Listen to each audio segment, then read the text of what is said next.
नमस्कार, good evening. मैं हूं Vikrant Gupta.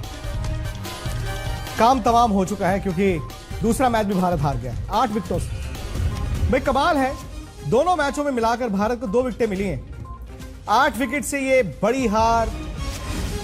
World cup semifinal के दरवाजे लगभग बंद हैं। हालांकि हम कह सकते हैं कि हमने अफगानिस्तान को हरा दिया, स्कॉटलैंड को हरा दिया, नमीबिया को हरा दिया और न्यूजीलैंड अफगानिस्तान से हार जाए, फिर नेट रन रेट में ये हो जाए, नेट रन रेट में वो हो जाए, तो शायद भारत सेमीफाइनल में जाए।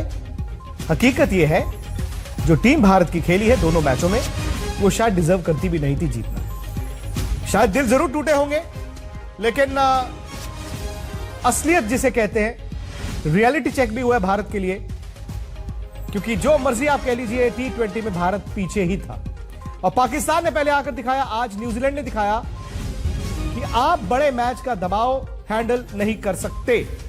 ये नॉकआउट मैच तो नहीं था, लेकिन नॉकआउट की तरह ही था। और एक बार फिर ऐसा मैच जहां पर आपको जीतना है जिंदा रहने के लिए, दगा बल्लेबाजों ने दी। टॉस भी भारत नहीं जीता, लेकिन दोस्तों एक बात का ध्यान रखना कि दोनों मैचों में टॉस जरूर हारे, लेकिन टॉस के कारण मैच नहीं हारे। क्योंकि मैच तो आप पहले आधे हाफ में ही हार जाते हैं। आपसे बैटिंग नहीं हुई, इसीलिए ओस के आने से पहले आप हार मान चुके थे। तो न्यूजीलैंड ने आराम से रन बनाए हैं। न्यूजीलैंड ने 8 विकेटों से इस मैच को जीत लिया है। मदन जी स्टूडियो में है, सुनील गावस्कर, हरभजन सिंह भी मेरे साथ जुड़ने वाले हैं। लेकिन बड़ी खबर यह है कि शायद सेमीफाइनल के दरवाजे भारत के लिए अब बंद हैं।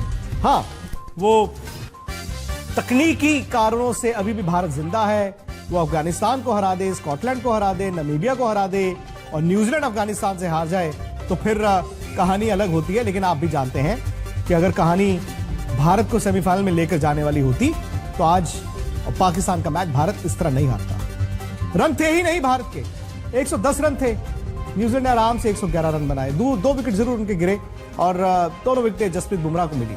कई सवाल हैं जो इस शो में हम उठाएंगे एक एक कर, और मुझे लगता है कि ये सवाल आप ही के जहन से आ रहे हैं। आप ही के सवाल है। पहला सवाल आप ही से मदन जी, जो आज नतीजा है, फेयर नतीजा है? नहीं, देखिए अफसोस तो जरूर हुआ है जो भारतीय टीम हारी है, पर यह है कि क्योंकि इसलिए मैं कह रहा हूं क्योंकि जैसे भारतीय टीम क्षमता रखती है वैसे वो बिल्कुल नहीं खेली। दोनों मैचेस में अगर आप देखें तो इनका प्रदर्शन बिल्कुल जो है लचार रहा है। और क्या है कि हमने, जैसे अभी आप कह रहे थे कि रन बनाए ही नहीं है, क्योंकि अगर आप रन बनाते हैं तो तभी जाके आप मैच के अंदर आते हैं। क्योंकि 111 में आप मिरेकल ही समझ सकते हैं कि मिरेकल होगा तभी हम मैच जीत सकते थे। पर दोनों मैचेस में आउट क्लास, पाकिस्तान ने भी हमें आउट क्लास किया और हमें न्यूजीलैंड ने भी किया आउट क्लास। और क्या है कि कई बार ऐसी क्रिकेट में अगर आप फ्रंट पे नहीं आते, फ्रंट में अगर आप रन नहीं बनाते तो फिर आपकी मुश्किलें और ज्यादा बढ़ती चले जाए, या विकेट नहीं लेते तभी भी आपकी मुश्किलें बढ़ती चले जाए। एक ही मैच वही रिपीट, आज तो उससे भी लचर बैटिंग।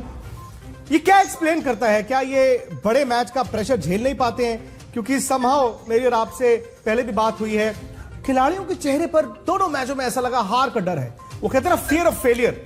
बड़े तजुर्बेकार खिलाड़ी हैं, आईपीएल खेले थे, उन्हीं कंडीशंस में खेले थे, लेकिन ये फियर ऑफ फेलियर क्यों है आपके कैंप में?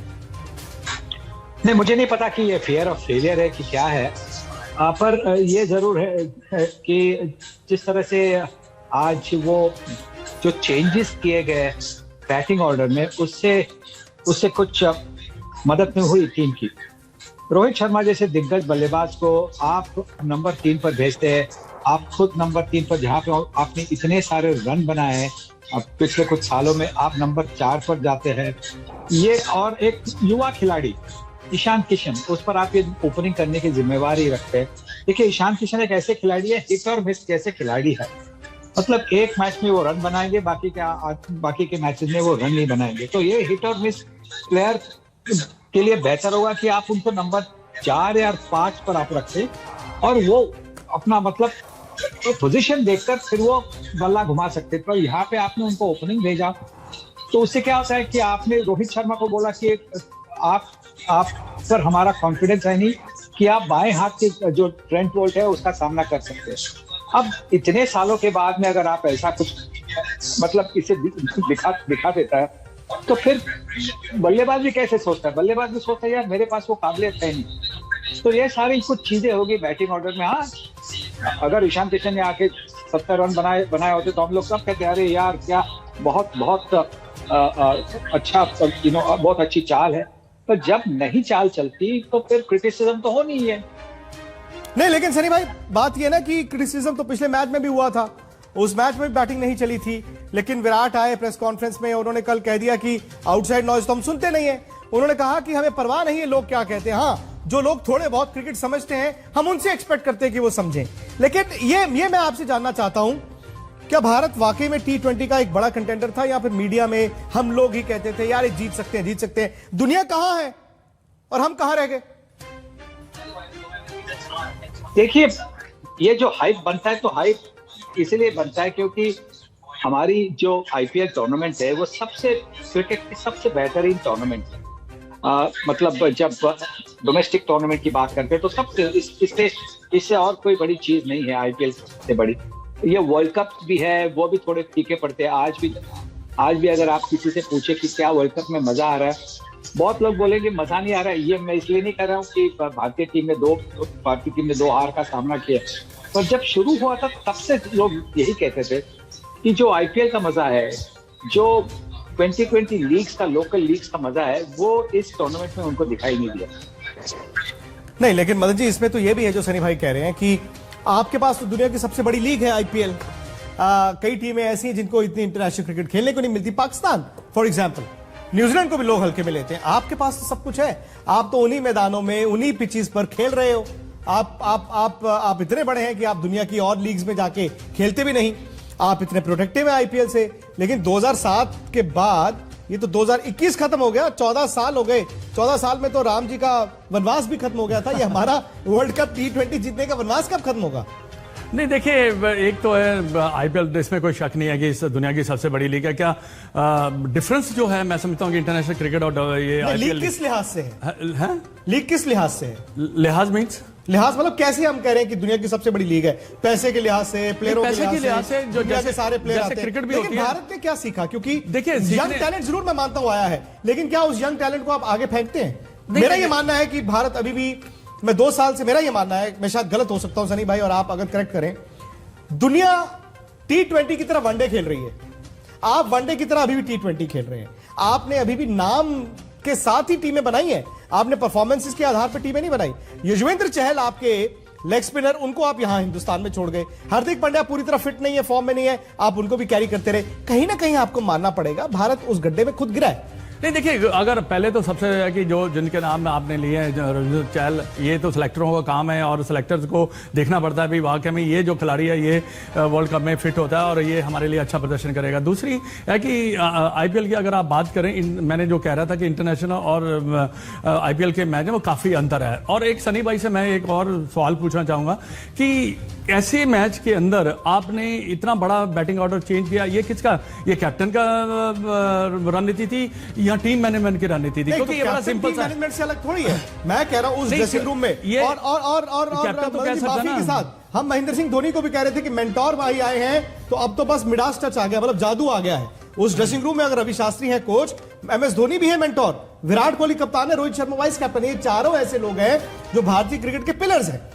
नहीं, पिलर्स तो हैं, बट ये अगर कैप्टन सोचता है कि नहीं यार ये मेरा जो बैटिंग ऑर्डर मैंने चेंज नहीं करना, अगर उसका इसका मतलब है कि वो भी पार्ट ऑफ द ये डिसीजन था। कप्तान के बिना कैसे कप्तान? क्योंकि कई बार ऐसे डिसीजन कैप्टन को हार्ड लेने पड़ते हैं। ये सनी भाई को भी मालूम है कि कई बार ऐसे डिसीजन, अगर इतने इंपॉर्टेंट मैच में आप रोहित शर्मा को पीछे फेंक देंगे तो ये भी एक बहुत बड़ा गलत डिसीजन इनका रहा है। क्योंकि आपका बेस्ट बैट्समैन तो ऊपर ही, वो इतने दिनों से खेल रहा है, 2-3 साल से खेल रहा है ऊपर, आप सडनली नंबर 3, फिर सारा बैटिंग ऑर्डर आपका चेंज हुआ। और विराट खुद भी T20 में 4 नंबर पर नहीं खेल सकते दोस्तों। अब जो मर्जी कह लीजिए, नाम है। मुझे अभी भी याद है 2007 में सनी भाई जब भारत वर्ल्ड कप जीता था, वर्ल्ड T20 जीता था, MS धोनी यंग कप्तान थे, उस टीम में तेंदुलकर ने मना कर दिया था, फिर सौरव गांगुली, राहुल द्रविड़, अनिल कुंबले को नहीं लेकर गए थे, भारत जीत गया था। मैं यही सवाल आपसे जानना चाहता हूं कि ये नामों के आधार पर ही क्या टीमें चुनी जाती हैं? देखिए, फॉर्म के हिसाब से भी टीमें चुनी जाती है और इसी की वजह से शायद चहल को मौका नहीं मिला और राहुल चहर, जिन्होंने श्रीलंका में अच्छी गेंदबाजी की थी, उनको चुना गया। पर रेपुटेशन तो कैसे बनता है? रेपुटेशन फॉर्म से बनता है और अगर आपका फॉर्म अच्छा हो तो फिर आप, मतलब आप युवा खिलाड़ी हो तो आप कंसिडरेशन में आएंगे। तो देखिए, सिलेक्टर्स पे उंगली उठाना ये ठीक नहीं है, क्योंकि सिलेक्टर्स ने काम किया है। क्योंकि अगर आप जो हमारे प्लेयर्स है, सबके पास काबिलियत है, वो खेले नहीं अच्छी तरह से, पाकिस्तान ने उनको अच्छी तरह से खेलने नहीं दिया, पाकिस्तान के गेंदबाजों ने उनको अच्छी तरह से बैटिंग करने नहीं दी, और आज न्यूजीलैंड के बॉलर्स ने उनको अच्छी तरह से बैटिंग करने नहीं दी।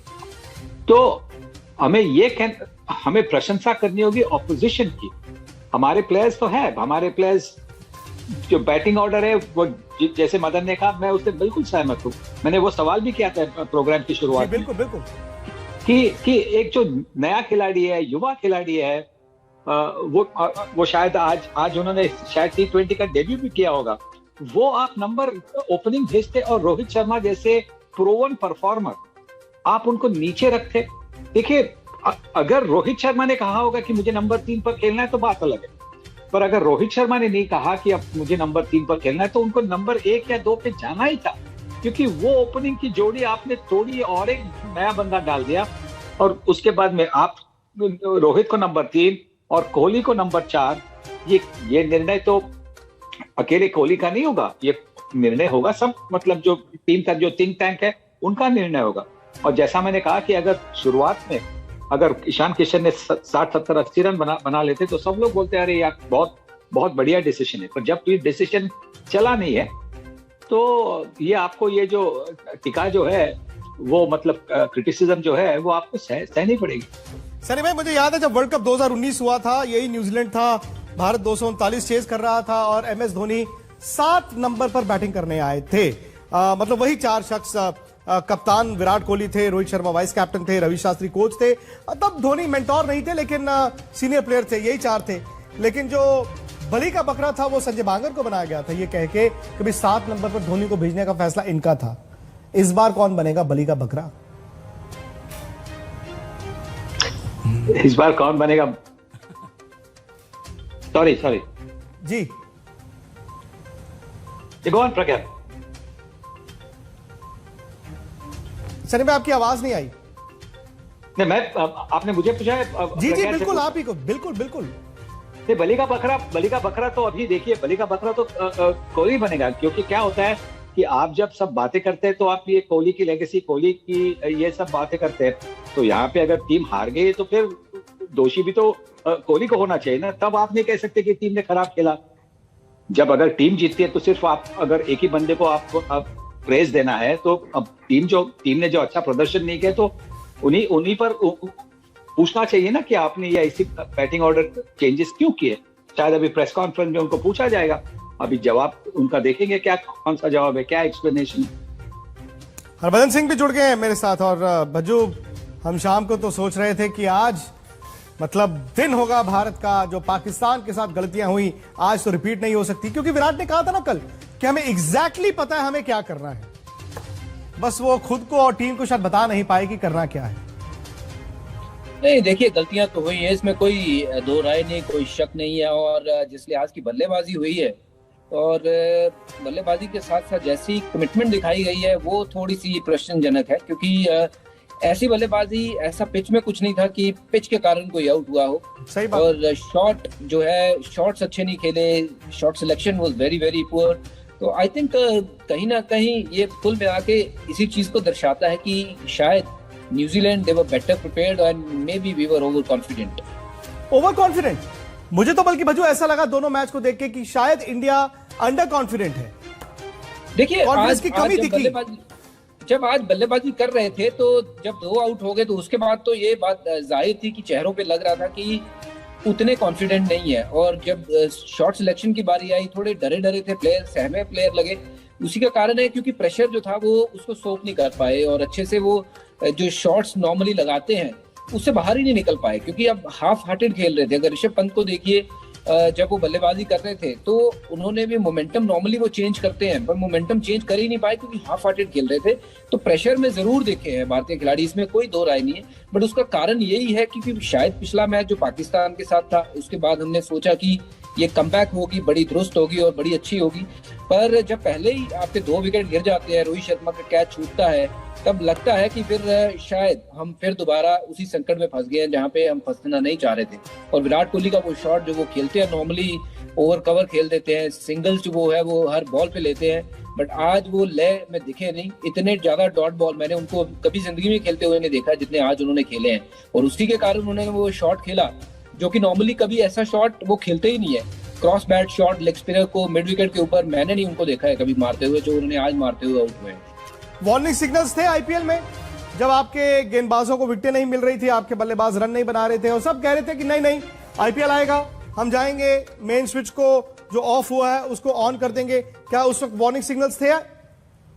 ये देखिए, तब की बात तो मैं नहीं मानूंगा कि कोई वार्निंग सिग्नल थे, बट फॉर्म एक ऐसी चीज है कि एक मैच से आपकी फॉर्म जो है वो वापस आ सकती है, प्रोवाइडेड आप नेट में कितना काम करते हो और वहां पे कितने दिन आपके पास थे आईपीएल के बाद। वो आपको देखना है कि जितने भी दिन थे एकजुट होकर कैसे टीम जो है वो बेटर परफॉर्म कर सकती है। मुझे लगता है कि वो कहीं ना कहीं उस चीज में कमी रह गई है। वो शायद कॉन्फिडेंस हो या ओवर कॉन्फिडेंस की बात करें, जो आज के मैच के पहले जो था वो कल की अगर प्रेस कॉन्फ्रेंस सुने तो उसमें शायद ऐसा लगा कि कॉन्फिडेंस की कोई कमी नहीं है, बट जब आज बल्लेबाजी करते हुए देखा भारतीय टीम को तो ऐसा लगा कि कॉन्फिडेंस की बहुत कमी है।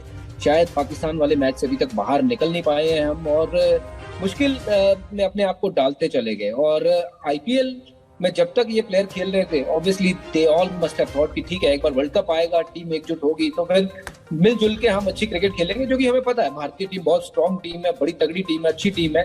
एंड पर कहीं ना कहीं बहुत बड़ी खामियां रहेंगी जिसके कारण कि हम ये 2 मैच जो इंपॉर्टेंट गेम्स थे वो हाथ से निकल गए। मैं आपको बता दूं, सनी भाई भी हैं, भज्जू भी हैं, मदन जी भी हैं और आप लोग भी हैं। विराट प्रेस कॉन्फ्रेंस में आए, उन्होंने बड़ी बात ये बोली कि हम बहादुरी से नहीं खेले। दूसरी बात उन्होंने कही कि हमारी बॉडी लैंग्वेज शुरू से ही खराब थी। तीसरी बात उन्होंने ये बोली कि शॉट्स खेलने में हमारे बल्लेबाज जो थे वो कॉन्फिडेंट नहीं थे। उम्मीदों का दबाव हमारे लिए बहाना नहीं है। न्यूजीलैंड हर लिहाज से बेहतर थी।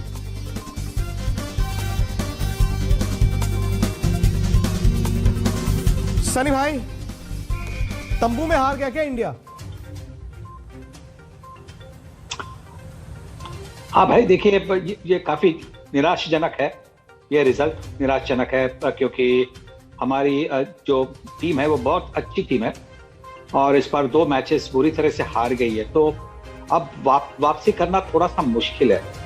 क्या अगर न्यूजीलैंड को अगर अफगानिस्तान ने हराया तो फिर एक नंबर 2 की पोजीशन के लिए शायद एक 3-वे टाई भी बन सकता है। तो अगर वो 3-वे टाई हुआ तो उसके लिए न्यूजीलैंड ने जिस तरह से आज जीत हासिल की है और जिस तरह से वो बल्लेबाजी कर रहे थे उसे पता था कि वो चाहते हैं कि जल्दी मैच खत्म करे, इससे उनकी जो नेट रन रेट है वो बेहतर होगी अगर 3-वे टाई हो गई तो ये भी हो सकता है, उसकी संभावना है। ऐसा नहीं क्रिकेट में कि ये असंभवित है, ये संभावना है कि न्यूजीलैंड अफगानिस्तान से हारे और बाकी भारतीय टीम बाकी के जो 3 मैचेस है वो जीते, तो मतलब 3-3 विन्स पर न्यूजीलैंड और इंडिया हो सकती है। तो इसी की वजह से मैं ये कहूंगा कि अभी भी थोड़ा सा धीरज दिखाइए, अभी भी थोड़ा सा विश्वास दिखाइए हमारी टीम पर। जो गलतियां की है पिछले 2 मैचेस में उसे संभल कर आगे जाकर, मतलब जो अभी आपकी मैच होनी है अफगानिस्तान के खिलाफ, और वो मुझे जैसे आपने 2 दिन पहले पूछा था वो क्या बनाना पील है क्या, वो मैच मुझे न्यूजीलैंड से ज्यादा बनाना पील मैच लगती थी, क्योंकि न्यूजीलैंड की टीम तो बहुत अच्छी है, हम जानते हैं बहुत अच्छी टीम है, पर अफगानिस्तान के बारे में हमें पता नहीं कि अफगानिस्तान के बारे में शायद हम थोड़ा सा लाइट ले लें कि हम उनको आसानी से मारेंगे, हमारा सर शायद हवा में होगा और नीचे जो पड़ी हुई जो बनाना पील है वो हम नहीं देखेंगे। तो ये एक थोड़ी सी कठिनाई थी, पर मुझे अभी इस हार के बाद में, आज न्यूजीलैंड के खिलाफ जो हार हुए उसके बाद में ऐसा नहीं लग रहा कि सर हवा में रखकर भारतीय टीम अफगानिस्तान के खिलाफ खेलेगी। वो तो जहां लगा कर खेलेगी, क्योंकि बड़ी जीत हासिल करना बड़ा इंपॉर्टेंट है अफगानिस्तान के खिलाफ। बजू, मैं आपसे जानना चाहता हूं क्योंकि आप 2007 वर्ल्ड T20 की उस टीम के हिस्सा थे। MS धोनी यंग कप्तान, यंग प्लेयर्स, सीनियर प्लेयर्स नहीं थे और टीम ने क्या जबरदस्त परफॉर्म किया था। लेकिन उससे ठीक 5-6 महीने पहले जो मेन वर्ल्ड कप हुआ था वेस्ट इंडीज में 2007, भारत पहले दौर में बाहर हो गया था। मैं अभी भी सनी भाई के साथ खड़ा हूं, अगर वो कहते हैं कि उम्मीद रखनी चाहिए, मैं इनकी बात मानता हूं। लेकिन उस वर्ल्ड कप में जो हार हुई थी, वेस्ट इंडीज वाले वर्ल्ड कप में हार हुई थी, तब ये बातें आई थी, और आप चूंकि खुद उस ड्रेसिंग रूम में थे कि ड्रेसिंग रूम थोड़ा बटा हुआ था, कोच कप्तान काफी कुछ चल रहा था। क्या मैं ये कह सकता हूं कि भारत की टीम भी इस वर्ल्ड कप में डिस्ट्रैक्टेड थी? देखिए, कुछ आपको ऐसा लगा जो आपको अलग दिखा हो? नहीं, मुझे देखिए ऐसा दिखने में तो कुछ नहीं लगा कि टीम किसी तरीके से ड्रेसिंग रूम के माहौल के कारण डिस्ट्रैक्टेड थी। ये जरूर है कि टीम अपनी पोटेंशियल पे अभी तक खेली नहीं है, और सनी भाई जो कह रहे हैं कि आगे 3 मैचेस हैं, पर हम अब दूसरों के ऊपर डिपेंडेंट हो गए हैं कि दूसरे जो क्रिकेटर्स हैं या दूसरी टीमें हैं वो कैसी क्रिकेट खेलेंगे। ये हमें मानना होगा कि हम उतनी अच्छी क्रिकेट नहीं खेल रहे हैं। अगर हम ऑन पेपर्स देखेंगे तो हमारी टीम जो है वो बहुत स्ट्रांग टीम है और लगता है कि किसी भी टीम को मात दे सकती है। बट आज न्यूजीलैंड ने जिस लिहाज से आके प्रदर्शन किया है, उन्होंने दिखाया है कि शायद आपको बड़े नामों की जरूरत नहीं होती, बड़े काम की जरूरत होती है, जो उन्होंने कर दिखाया है। तो ड्रेसिंग रूम के कारण नहीं, ये ऑब्वियसली या तो फटीक हो सकती है, क्योंकि बायो बबल वाली जिंदगी है बड़ी मुश्किल, और लगातार भारतीय टीम जो है वो बायो बबल से एक जगह से दूसरी जगह जाके मैचेस खेल रहे हैं। फटीक भी हो सकती है, मेंटल स्ट्रेस भी हो सकता है, जो कि आप देख रहे हो कि लगातार मैच खेलना और उन्हीं लोगों को मिलते जुलते रहना, और उसके अलावा कोई और काम धंधा नहीं है, ये जिंदगी नहीं है। तो I don't know what are the reason, but on ground जो परफॉर्मेंस हम एक्सपेक्ट करते हैं भारतीय टीम से, वो नहीं दिखी है हमें। स्पेशली अगर बैटिंग की बात करें तो बैटिंग में अगर आप 111 रन बनाते हो तो फिर बहुत मुश्किल हो जाता है। हालांकि बॉलिंग में भी वो इंटेंट नहीं देखा जो हमने पहले देखा है।